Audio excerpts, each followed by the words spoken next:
Në leximin real juridik të vendimit të gjykatës kushtetuese, del qartë një kontradikte fortë mes asaj që gjykata pretendon të mbrojë dhe pasojave që do të sillte praktikisht arsyetimi i saj. Së pari, duhet theksuar elementi më i rëndësishëm që me siguri do anashkalohet në debatin publik në lidhje me këtë vendim. Gjykata kushtetuese ka pranuar ekzistencën e dyshimit të arsyeshëm për veprat penale për të cilat po hetohet Erion Veliaj. Pra, kushtetuesja nuk ka rrëzuar bazën juridike të masës së sigurimit dhe as nuk ka thënë se arresti është ngritur mbi pretendime arbitrare apo pa prova.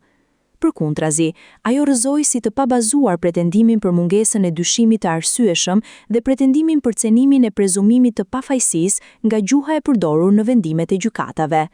Kjo do të thotë se gjykata kushtetuese ka legjitimuar ekzistencën e një baze serioze hetimore ndaj Veliajt. Dhe pikërisht këtu lind kontradikta kryesore e vendimit. Nga njëra anë, gjykata pranon se ekziston dyshimi arsyeshëm për veprat penale të rënda.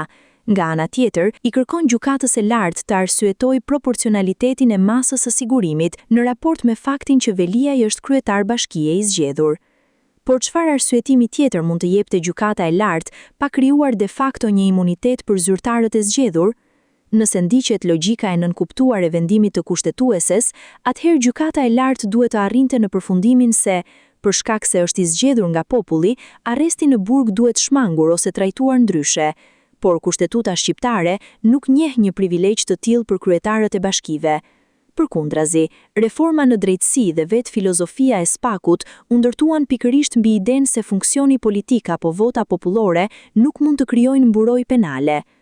Nëse fakti i të qenit kryetar bashkie do të konsiderohej element përcaktues për të shmangur arresti në burg, atëherë i njëjti standard do të duhej të vlente për deputetët, ministrat, kryetarët e bashkive dhe çdo funksionar tjetër të zgjedhur.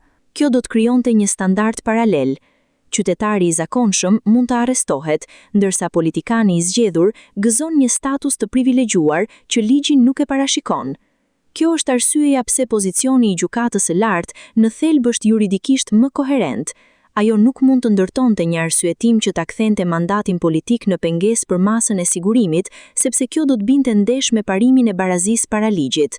Në fund, vendimi i kushtetueses duket më shumë si një ushtrim formal mbi mungesën e arsyetimit, sesa një ndërhyrje reale mbi ligjshmërinë e masës. Kjo gjykat nuk guxon të thotë se arresti është antikushtetues, sepse një përfundim i tillë do të krijonte precedent tepër të rrezikshëm politik e juridik. Por nga ana tjetër, lë të kuptohet se statusi i zgjedhurit duhet të prodhojë një analizë të veçantë, çka afron pikërisht idenë e privilegjit që reforma në drejtësi pretendoi të shemte. Këtu qëndron edhe dobësia kryesore e këtij vendimi. Ai kërkon një arsyetim që, po të çohej deri në fund logjikisht, do të përfundonte në një trajtim preferencial për pushtetarët e zgjedhur, një standard ky që as kushtetuta dhe as ligji shqiptar nuk e njohin.